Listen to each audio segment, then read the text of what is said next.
मुसलमान बनेगा, इंसान की औलाद है, इंसान बनेगा, इंसान बनेगा। মমতা ব্যানার্জিকে ভয় দেখানোর চেষ্টা করবেন না, অভিষেক ব্যানার্জিকে ভয় দেখানোর চেষ্টা করবেন না, তৃণমূল কংগ্রেসকে ভয় দেখানোর চেষ্টা করবেন না। হুজুর আপনাকে একটা কথা বলে দিই যে जिस तूफान में आपकी झोपड़ी उड़ जाती है, कि जिस तूफान में आपकी झोपड़ी उड़ जाती है, ममता बनर्जी उस तूफान में अपनी हवाई चप्पल सुखाती है। माথায় রাখবেন, সবসময় মাথায় রাখবেন।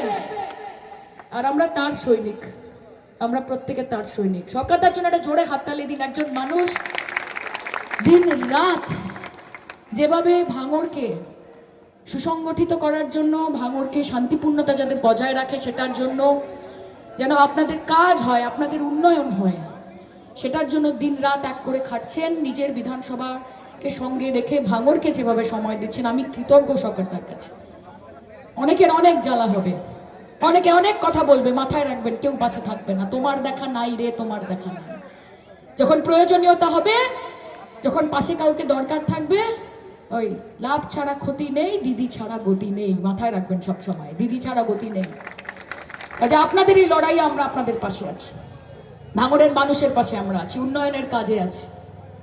শুধু নিজেদের এলাকাগুলোকে দেখে রাখুন, কোন বহিরাগত শক্তিকে বাইরে থেকে এসে শান্ত ভাঙড়কে অশান্ত করতে দেবেন না। আপনাদের লড়াই আপনাদের করতে হবে। শওকত মোল্লা নিজের জায়গা থেকে লড়াই করবে, ভাঙড় তৃণমূল কংগ্রেস নিজের জায়গা থেকে লড়াই করবে, সায়নীপুর সংসদে লড়াই করবে, কিন্তু আপনার এলাকা, আপনার পাড়াকে আপনাকে বাঁচিয়ে রাখতে হবে। এখানে কোনো হিন্দু মুসলমানের ব্যাপার নেই, এখানে কোনো ভেদাভেদ নেই, কোনো বৈষম্য নেই। মমতা বন্দ্যোপাধ্যায় সবার জন্য কাজ করে, আগামী দিনেও করবেন। গোটা ভারতবর্ষে কি হচ্ছে আমি বলতে পারবো না, কিন্তু যতদিন মমতা বন্দ্যোপাধ্যায় বেঁচে আছে, প্রত্যেকে, সে হিন্দু হোক, মুসলমান হোক, খ্রিস্টান হোক, জৈন হোক, যেই হোক না কেন, বৌদ্ধ হোক, মমতা বন্দ্যোপাধ্যায়ের অভিভাবকত্বে সে মাথা উঁচু করে এই পশ্চিমবঙ্গে